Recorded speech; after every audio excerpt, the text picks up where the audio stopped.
Bueno, hoy vamos a seguir con la segunda clase de calidad de agua. La última vez habíamos hablado un poco sobre que los controles microbiológicos normales, o los que se hacen de manera rutinaria en la mayoría de las empresas prestadoras, demoran al menos 24 horas, algunos pueden demorar más tiempo incluso, y por eso era tan importante el control por parte de los operadores lo más seguido posible del cloro libre, que es un control rápido y que es muy importante en caso de que haya algún tipo de incidente, que a los operadores les quede el registro de que lo hicieron correctamente. Cuando esta clase aparezca en el sitio, van a poder acceder también a 3 casos diferentes de problemas de calidad. Uno de ellos tiene que ver con un sistema de perforaciones en Canadá en el año 2000, que no se los voy a describir demasiado ahora, donde hubo un problema de contaminación microbiológica. Y ahí hubo errores por parte de los operadores de que escribían la concentración de cloro, pero en realidad no la medían, y después hubo un juicio y hubo muertos y gente presa, una cosa bastante complicada y muy triste al final, con un desenlace muy triste. A su vez, también van a poder ver otro episodio que se dio en el año 2004 en la localidad de Rojas, que es un servicio municipal de la provincia de Buenos Aires, también por una bacteria, aunque ha sido otra bacteria, y también ahí nunca se supo bien la causa del todo, pero se entiende que ha habido algún tipo de déficit en la cloración o en el control de la cloración.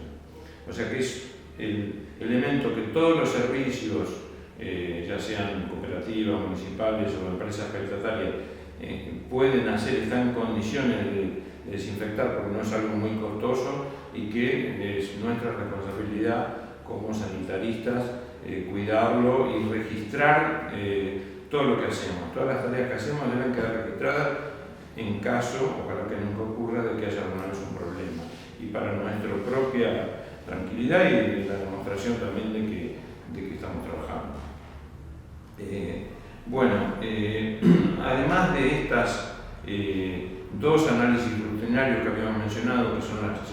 coliformes totales y colifecales, existen otros tipos de estudios que se hacen muchas veces para saber qué limpio está un sistema, o sea, qué continua ha sido la desinfección, si ha tenido valores adecuados de manera constante. Uno de ellos son las bacterias heterótrofas totales, que pueden sumar hasta 500, si no recuerdo mal, y las mismas son un indicador justamente de suciedad. No es que en sí sean tampoco patógenos, son otros indicadores. También se hacen a veces análisis de pseudomonas, sobre todo cuando en plantas embotelladoras es bastante común que haya problemas y hay que hacer una desinfección muy fuerte, incluso con otros desinfectantes, no el cloro, sino hay algunos desinfectantes muy fuertes en base a peróxido de hidrógeno o ácido peracético, y la presencia de pseudomonas en esas plantas que envasan es bastante difícil de erradicar y por lo tanto es muy importante el mantener la higiene siempre, digamos.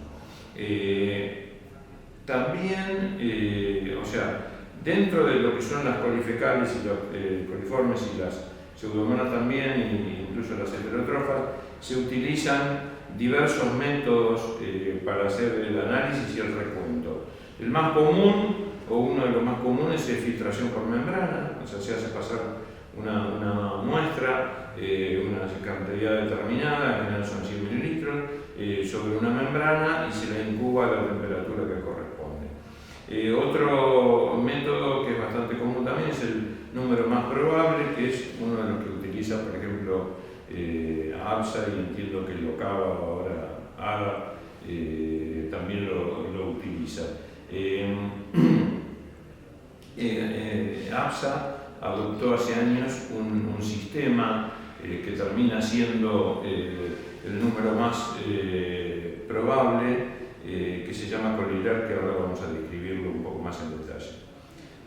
Según el reglamento de la provincia de Buenos Aires, o lo que controla a los municipios, a las cooperativas y APSA, la ley exige que el 95% de las muestras tomadas en salida de establecimiento, o sea, salida de planta potabilizadora o tanque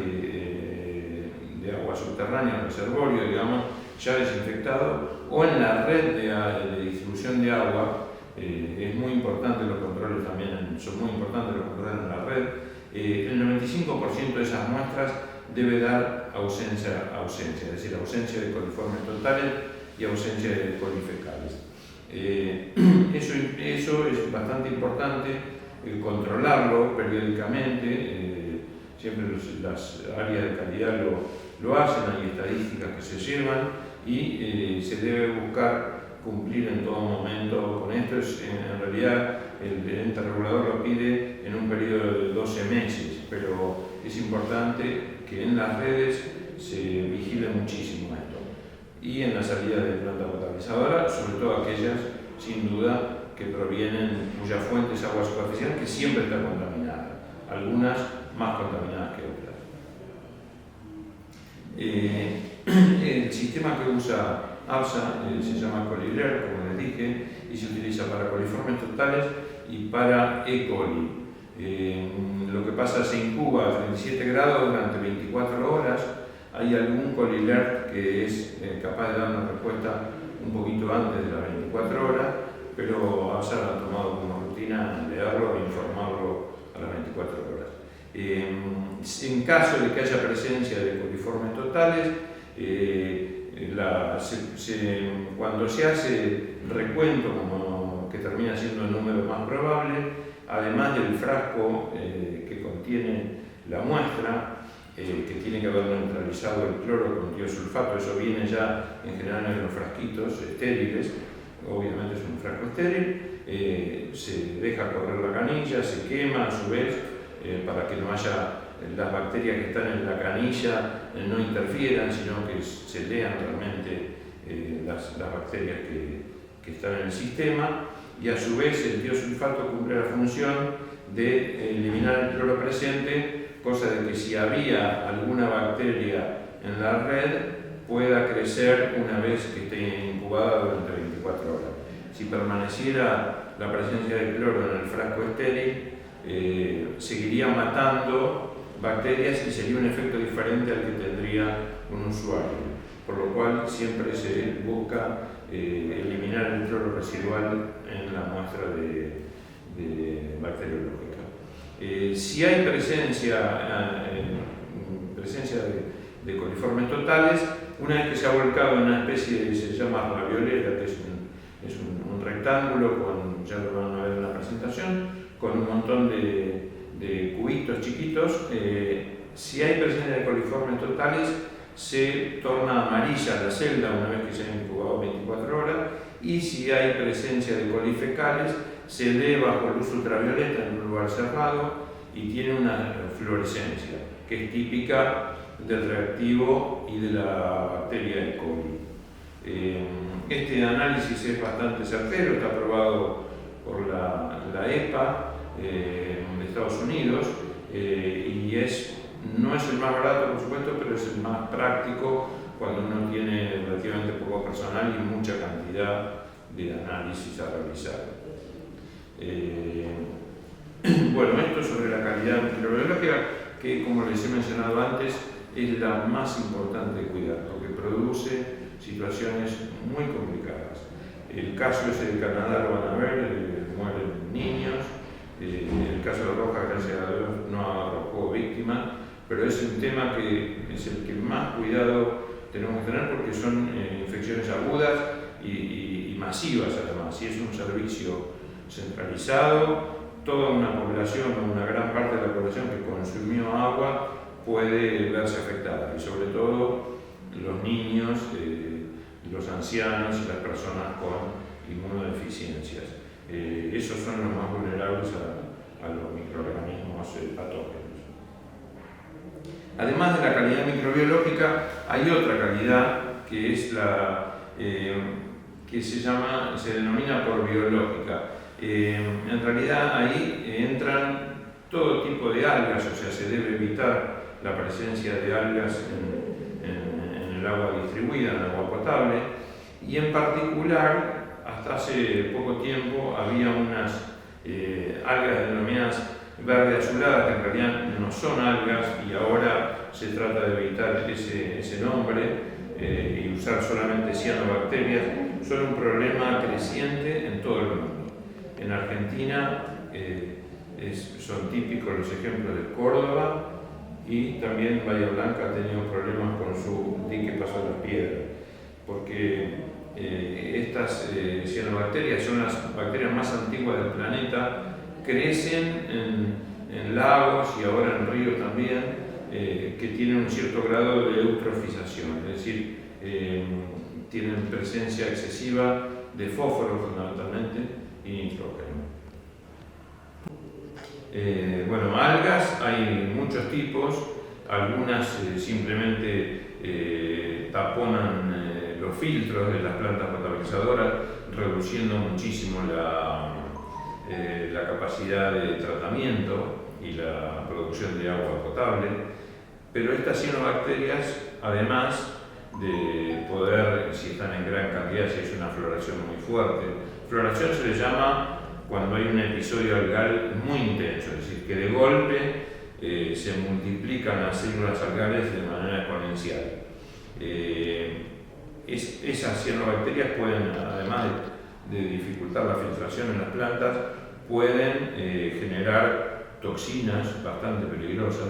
y también pueden generar sustancias que afectan la aceptabilidad del agua, es decir, sustancias que generan olor y sabor. Las dos más conocidas son la geosmina y otra es el isoborniol, metilisoborniol o MIB,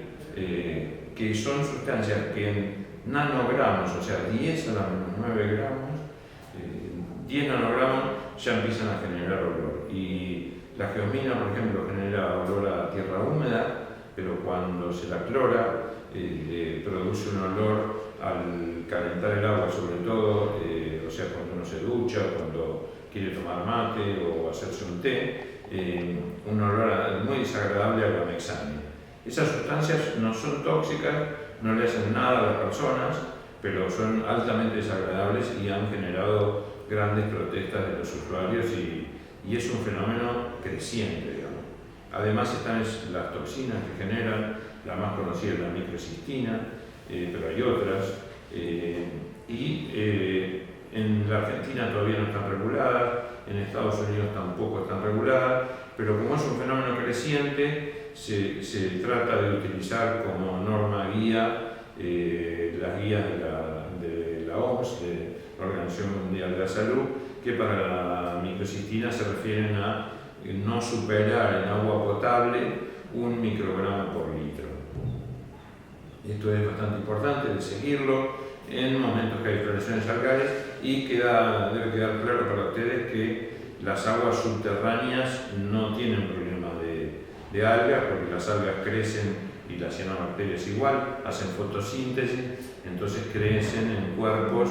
que pueden estar en movimiento, aunque crecen más fácil en cuerpos más quietos, pero son de agua superficial. O sea, el agua subterránea puede tener otro tipo de contaminantes, pero es muy raro que lleguen a perforaciones, porque sobre todo si su acuífero Puelche, que está a 50-60 metros de profundidad, es imposible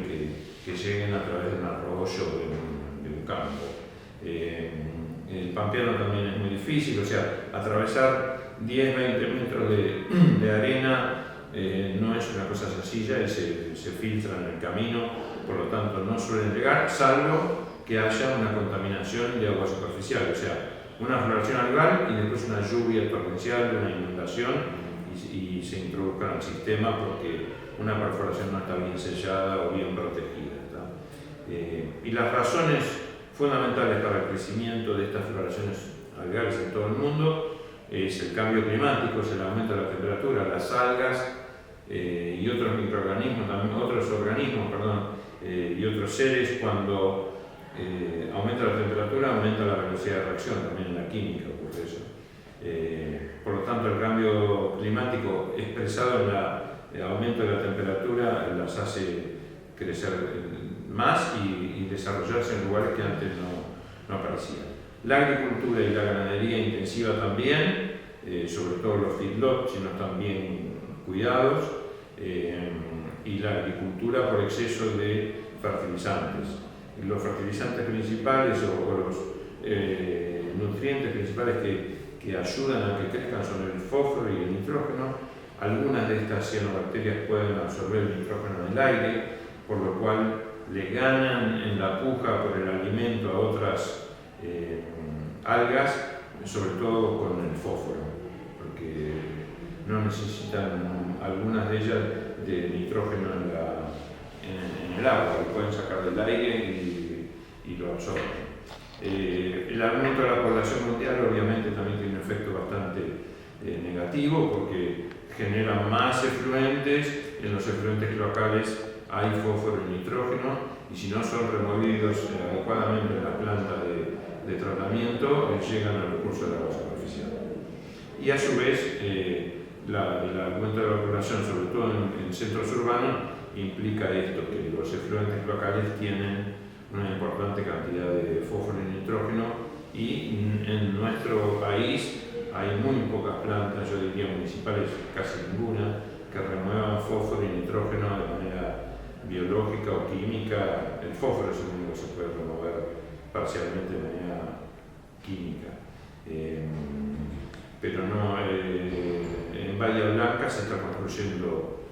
una planta que va a poder remover fósforo y nitrógeno biológicamente, y a su vez al fósforo, si hay que bajarlo más, le va a poder adicionar coagulante y cloruro férrico en general. Verán también una diapositiva sobre el dique Paso de las Piedras, y ven que alrededor del dique hay una enorme cantidad de campos sembrados. Esto en general en muchos países se trata de proteger las fuentes, y hay que hacer algún tipo de barrera, o sea, que no lleguen los cultivos a arrastrar el agua de lluvia y eso con fertilizantes excesivos a los cuerpos de agua superficial. Es riesgoso, y por eso también hay muchos fenómenos de explosiones algales en el dique, y ocurre también en Córdoba, aunque allí también tiene que ver la parte de los líquidos efluentes cloacales no del todo tratados. Para detectar estas algas, además de análisis sensoriales, es decir, si producen alguna sustancia que genera olor desagradable, se hace recuentos periódicos en el microscopio, y se tiene que tener algún sistema ya estándar en la medida que vayan aumentando el número. Cuando pasa cierto número, se empiezan a hacer los análisis más seguidos, y se empiezan a hacer otro tipo de estudios, como analizar geosmina o analizar toxinas. Yo les comentaba que hay algas que son taponadoras de filtros. La más común se llama Ceratium, y parece como una jirafa, que tiene una forma plana, y parece increíble, pero esa forma plana, ellas se depositan sobre los mantos de arena de los filtros, y en gran cantidad los taponan y hacen que las carreras de filtro pasan de 10-12 horas a menos de 1 o 2, haciendo muy difícil la potabilización del agua. Anabaena es otro ejemplo de cianobacterias, suele producir geosmina. En Bahía Blanca ha sido una de las generadoras principales de geosmina. No todas las anabaenas o no todas las floraciones de cianobacterias producen toxinas o producen geosmina o MIC, son potencialmente productoras. Cada floración, y en cada lugar y cada año, es un evento especial, digamos. También otra cianobacteria muy conocida a nivel global es la microcistis, y es una generadora de toxinas, sobre todo microcistina, que es la primera que se estudia cuando hay algún riesgo de toxinas. toxinas, de producción de toxinas. Las floraciones de microcistinas tienen una característica muy fuerte, muy impactante, porque se producen en grandes cantidades y se produce un manto sobre la superficie del cuerpo superficial de color verde, pero es casi fluorescente, o sea, es un verde muy intenso, y cuando mueren se quedan pegadas en las paredes del reservorio, del arroyo, del río, en las piedras, un color celeste, que es típico de la microcistis muerta, digamos. Al morir pueden liberar estas toxinas, por lo tanto en los tratamientos de agua, que después hablaremos más en detalle, es muy importante no romper estas cianobacterias, para que no liberen las toxinas intracelulares. Nuestro país tiene una de las cuencas más importantes del mundo, pero que está presentando problemas crecientes de algas y en particular cianobacterias, que es la cuenca del Río de la Plata, y en parte lo explica la cantidad de habitantes que viven alrededor de esa cuenca, que son 100 millones de personas. Hay que pensar que produce las 2/3 partes del PBI de los países que la conforman, o sea, es una cuenca hídrica importantísima, de grandes caudales, gracias a Dios, que se utilizan para agua potable, para riego, para un montón de aplicaciones, para la industria, generación de energía. Y también esos 100 millones de personas viven en 50 ciudades importantes sobre la vera de la cuenca, y a su vez hay 75 grandes presas. Las presas o embalses tienen una ventaja importante, innegable, que pueden generar energía, que pueden almacenar agua para las épocas de escasez, pero también tienen un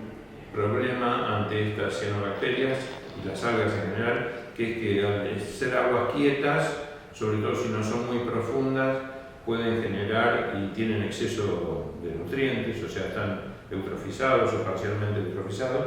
pueden generar floraciones más potentes que aquellas que escurren, como el río Paraná,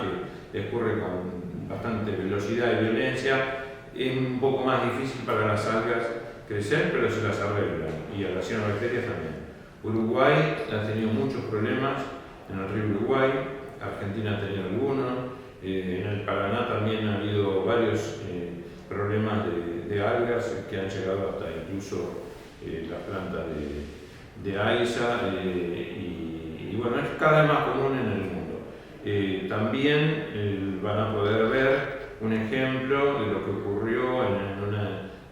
si no recuerdo mal, es en el 2014, hace poco, en la ciudad de Toledo, en Estados Unidos. Es una ciudad, si no recuerdo mal, que está situada sobre el lago Erie, que es uno de los grandes lagos del norte de Estados Unidos, y que hay mucha agricultura alrededor, ganadería también, y sufrió una floración algal de microcistis muy fuerte, y se generó un problema de toxina,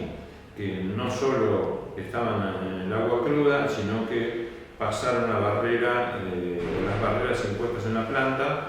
y detectaron toxinas mayor al nivel recomendado por la OMS, porque Estados Unidos no tiene regulada estas toxinas, y salieron con unos avisos bastante fuertes de que no se consumiera el agua, no se hirviera, y se entregaron agua envasada. En Argentina no es tan común, no es una práctica que se utilice hasta la fecha, en general, salvo ocasiones muy graves,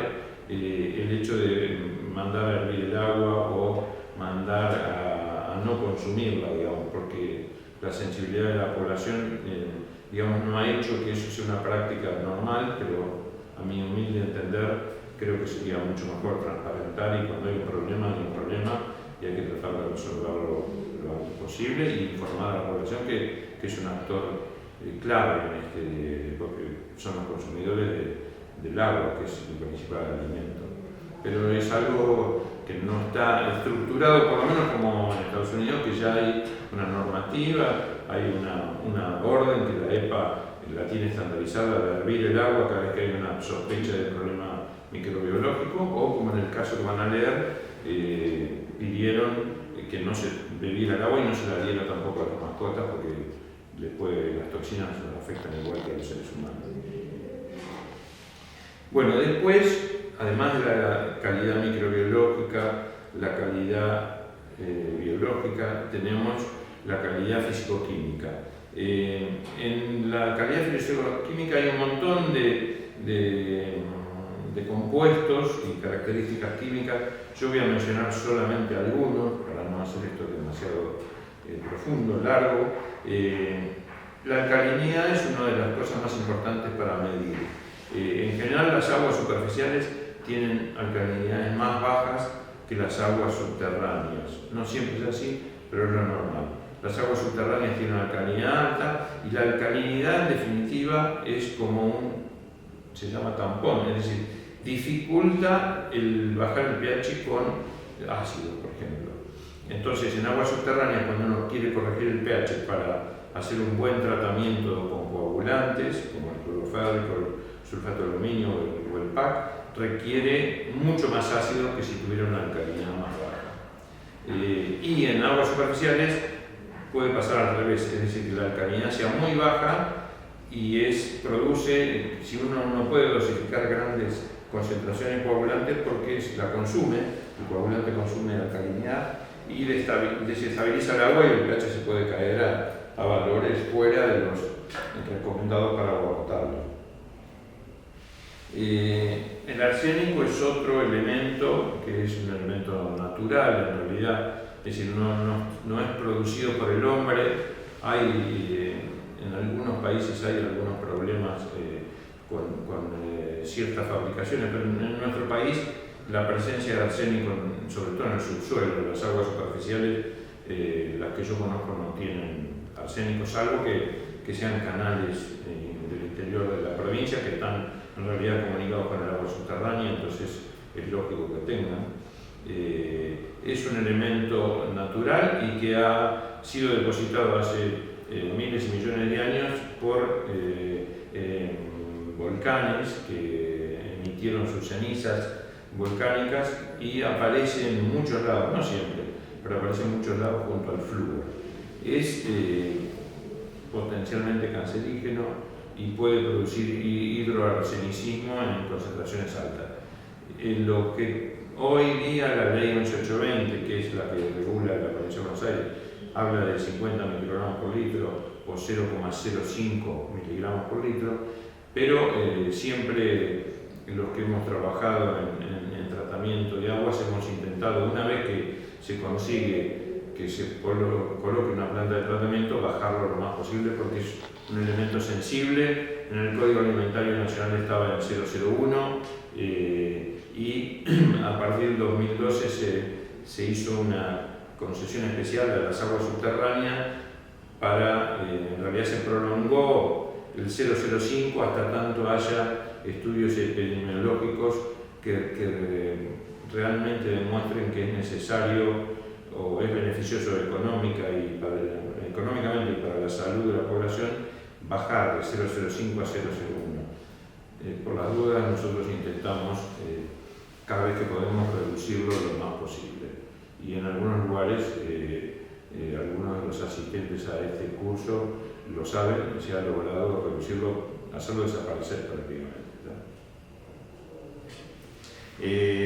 También es cierto, y después entraremos en más detalle, que para la remoción del arsénico los coagulantes en base de hierro son los mejores. Incluso hay absorbentes en base a hidróxido de hierro u óxido de hierro que son los mejores. La primera planta de APSA era una planta para remover arsénico con coagulación, floculación. No tenía sedimentación al principio, hubo que agregarla porque no se desempeñaba bien, y filtración y luego desinfección. Pero también ahora en la localidad de 9 de Julio hay otra que es con flotación, que está funcionando realmente muy satisfactoriamente en lo que hace a remoción de arsénico. La ósmosis inversa, que es un proceso que después veremos en más detalle con membranas, remueve prácticamente todas las sales y todos los iones. Por lo tanto, el arsénico también lo remueve más de un 99%. La diferencia es que con una planta de coagulación que en base a coagulación que reutilice, recircule barros, las pérdidas pueden llegar a menos del 1%, 2%. En cambio, la OMS inversa de aguas subterráneas en general depende de la sílice que contenga y de las sales que contenga otras sales, pero es alrededor del 30% al 35% del agua que se pierde. O sea, es muy eficiente en remover sustancias, incluso si uno quiere hacer una remoción generalizada por si hay algún contaminante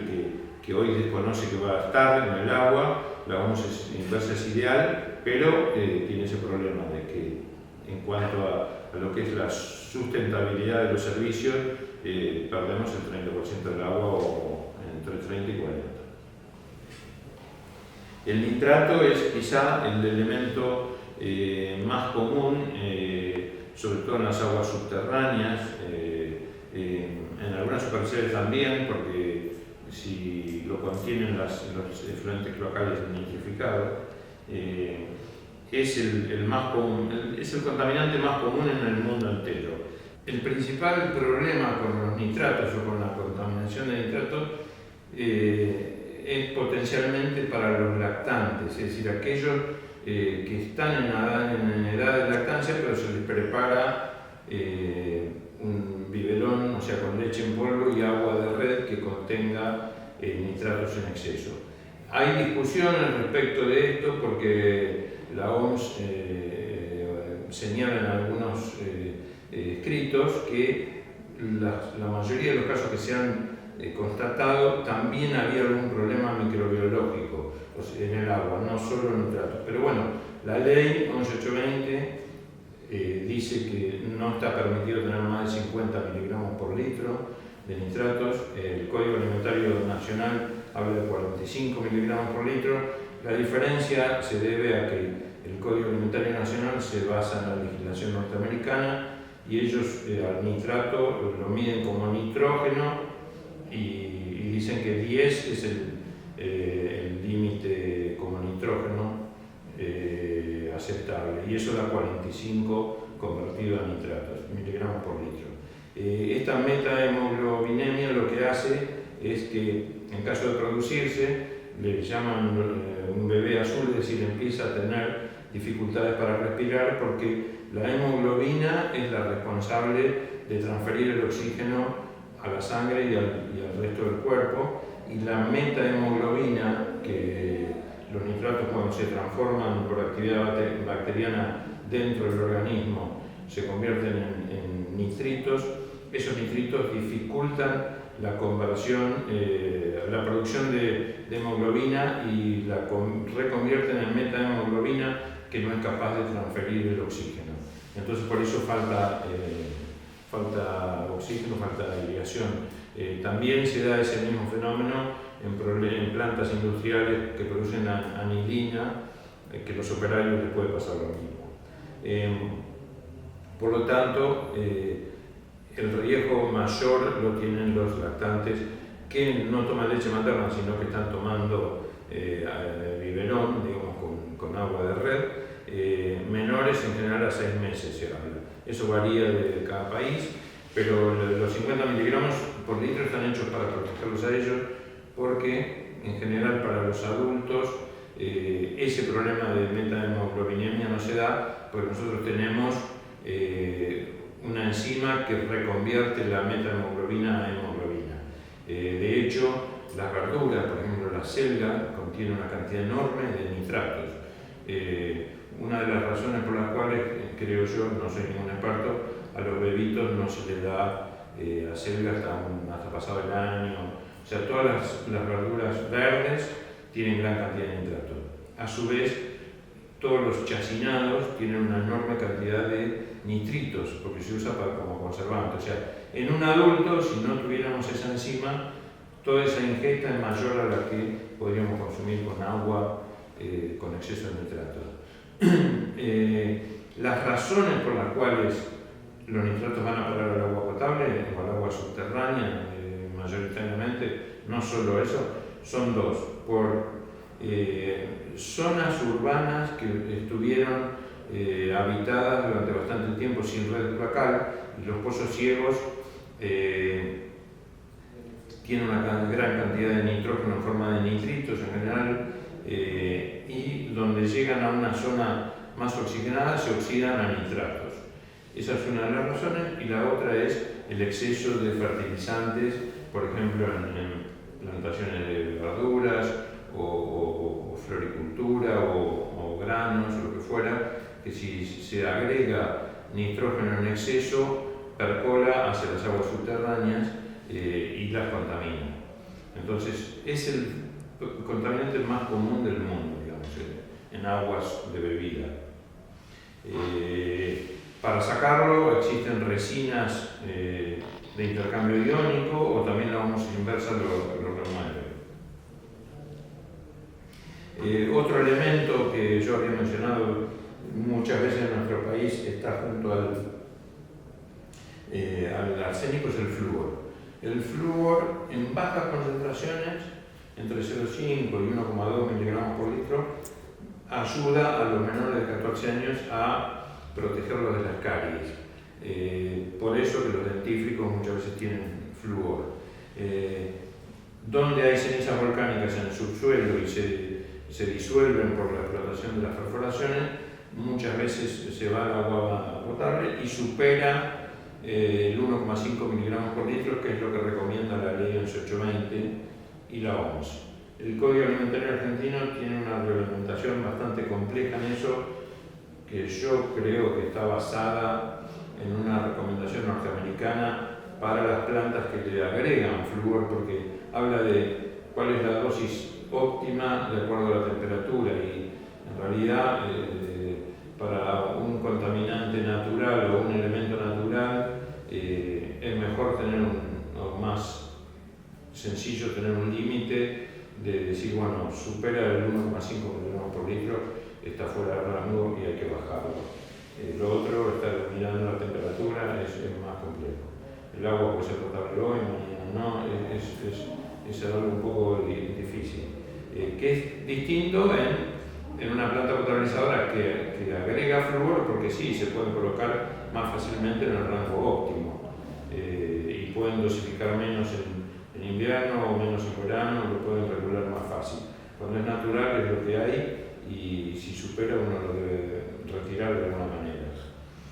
Hueso molido se usa para remover flúor, ósmosis inversa también, hay electrodiálisis también, hay varios métodos para removerlo. En Estados Unidos las concentraciones aceptadas son bastante superiores a esto, ya que el límite máximo por ley permitido es 4 miligramos por litro y el aconsejado es menos de 2 miligramos. Los médicos en general coinciden que hasta 2 miligramos por litro puede producir fluorosis dental, es decir, que los dientes se ponen de color marrón. Es común verlo en gente del interior del campo que ha tomado agua de algún pozo privado, chiquito, con problemas de flúor, suele tener una tinción en los dientes. Y si es muy superior a eso, o sea, entre 3,5 y 4 miligramos, ya se habla de fluorosis ósea, que afecta directamente los huesos y pone en riesgo directamente la salud de las personas. Es una cosa seria. Por supuesto se regulan muchos otros elementos, los metales pesados se regulan casi todos. Hoy día a nivel mundial hay una discusión bastante importante con el plomo, porque en agua se permite un valor bastante bajo, pero han ocurrido episodios recientes en Estados Unidos donde todavía algunas conexiones domiciliarias son con plomo, y si el agua es corrosiva se puede liberar, y aunque no sale plomo de la planta potabilizadora, está en el agua dentro de los domicilios, y su control se hace bastante más difícil. En general se agrega algún inhibidor, o sea, que anticorrosivo a las aguas que son de pH bajo, para que muchas veces fosfatos, para que no liberen plomo en la ni cobre o bronce en la cañería domiciliaria. También son regulados los pesticidas que provienen de la agricultura, muchos elementos orgánicos, y también están regulados elementos orgánicos clorados o halogenados, es decir, con cloro o bromo, que son la mayoría de las veces consecuencia de la misma desinfección con cloro, que por eso aquellas aguas superficiales que contienen materia orgánica disuelta en gran cantidad pueden producir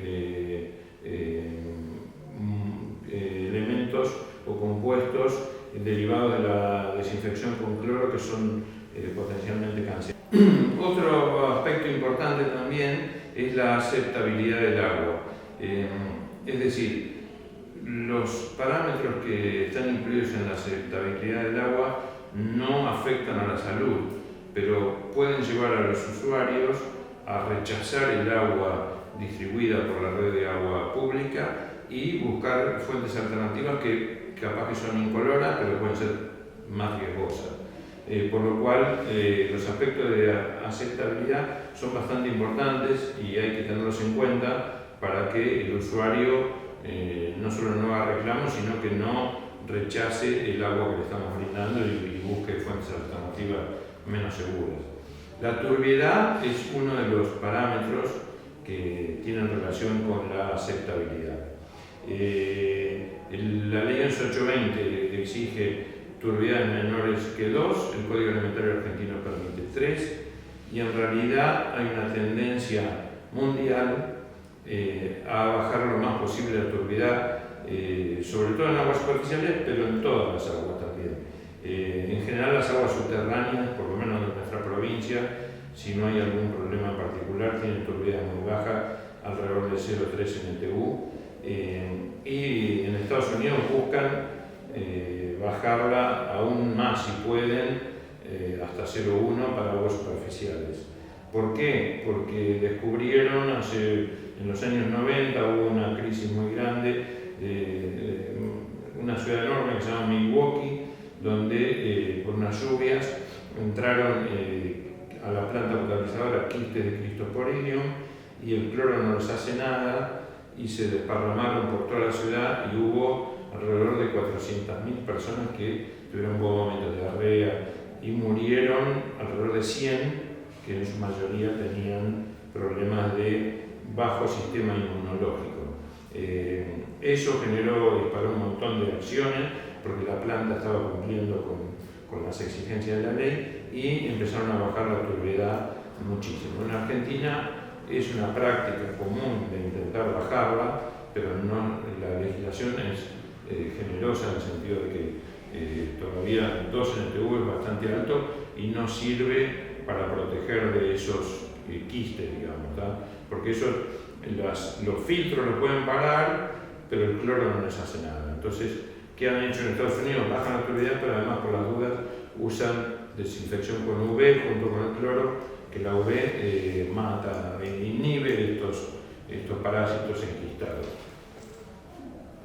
En Estados Unidos, como dije, la EPA propone 0,3 NTU para el 95% de las muestras en salida de planta y nunca mayor de 1 NTU. El aluminio es otro de los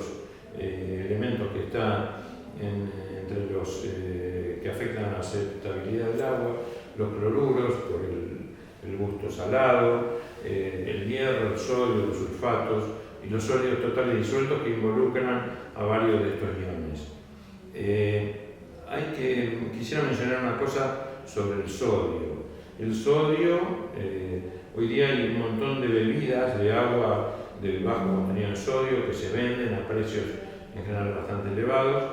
y es cierto que hay que evitar la ingesta de cloruro de sodio, es importante porque se asocia a la hipertensión o a problemas cardiovasculares que son problemas muy grandes a nivel mundial. Pero en aguas subterráneas normales y con un consumo diario de 2 litros por habitante por día. El contenido de sodio que podemos ingerir con el agua es mínimo en relación al contenido de sodio que se ingiere en los alimentos. Pensemos que la OMS recomienda menos de 5 gramos por día de sodio, y 2 litros de agua con sodio elevado no llegarían a 0,6 gramos, o sea que hay 4,4 gramos que están llegando de otra fuente, que son los alimentos, sobre todo los conservados, tienen muchísimo sodio, las latas, arvejas o el pescado conservado. Y a su vez, en Argentina el promedio de ingesta de sodio va de 6 a 11 gramos por día, que es muchísimo, muy elevado. Pero yo no es que esté en contra de las aguas envasadas con bajo sodio, pero están sobreanunciadas, porque hay gente que se asusta y busca bajar lo más el sodio, y ahí no está la fuente principal. Con una dieta sana de alimentos frescos, tendría, y no poniéndole sal al agua, a la comida, tendría una ingesta de sodio bastante. Algo hay que tener de sodio también. Bueno, la turbiedad es un tipo de análisis muy fácil y muy importante, como dije, en los procesos de potabilización, y se suele hacer en diversas etapas de la potabilización, sobre todo en plantas de agua superficial, pero en agua subterránea también, en salida de planta sin duda, porque además puede afectar la desinfección. Una turbiedad alta hace que las partículas, que son las que generan la turbiedad, las partículas esconden a las bacterias, entonces el desinfectante no les llega, tanto sea cloro como, por ejemplo, luz ultravioleta, que tiene que penetrar, y las partículas se colocan en el camino de la luz y las bacterias o los microorganismos se esconden. Entonces, la tendencia mundial, como les dije, es a reducir la turbiedad lo más posible, y los operadores de planta deben estar atentos a que no se escape turbiedad, porque puede haber un problema microbiológico. Si su agua cruda está contaminada con bacterias, que es lo normal en agua superficial y ocurre a veces en perforaciones, debe ser muy cuidadoso con la tubería de salida de planta de cisterna. En general se miden como los clorímetros con turbidímetros portátiles, son equipos sencillos, hay que comprarlos, no es tan barato, pero después hay que calibrarlo cada cierto tiempo, pero no exige reactivos, entonces el análisis en sí es muy barato, hay que cuidar los frasquitos que no se rayen. Todas las plantas deberían tener, y todas las redes también, para controlar la tubería del agua en las redes. Se aconseja más y más, como es tanto el cloro libre como la turbiedad, son dos parámetros bastante importantes, que las plantas tengan turbidímetros y clorímetros en línea, que nos dan una información continua y no depende de que hagamos cada 4 horas o cada 2 o cada 8 horas, sino que todo el tiempo detecta algún tipo de alarma o situación anormal, o se lo puede detectar más rápido que el medidor portátil. Y turbiedades hasta 5, como lo he mencionado antes, no se ve, el agua es transparente, entonces si uno va a tratar de mantener turbiedades muy bajas, necesita medirlas, no es solo a la vista, no es suficiente. Color también es otro parámetro que hace a la aceptabilidad. Un agua coloreada es rechazada, a veces los coagulantes con cloruro férrico pueden generar aguas rojizas, y eso es un problema, o el hierro en las plantas que toman agua cruda de pozos que tienen presencia de bacterias del hierro y del manganeso, pueden tener coloración roja, si es el hierro que se oxida en la red, que no logró oxidarse completamente en la planta, o negras por el manganeso. El óxido de manganeso es negro,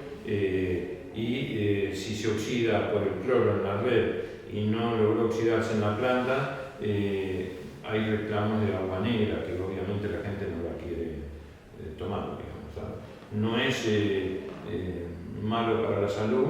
pero tampoco es agradable ver un agua oscura. Respecto a lo que yo mencioné, la materia orgánica disuelta, que las técnicas modernas de potabilización buscan no solo reducir las partículas, sino reducir mucho la materia orgánica disuelta. ¿Por qué? Porque la materia orgánica disuelta en general es natural, es decir, proviene de las plantas, de todos los vegetales que se van descomponiendo y van llegando a los cursos de agua superficiales, dándole un cierto color al agua. Cuando esto está disuelto,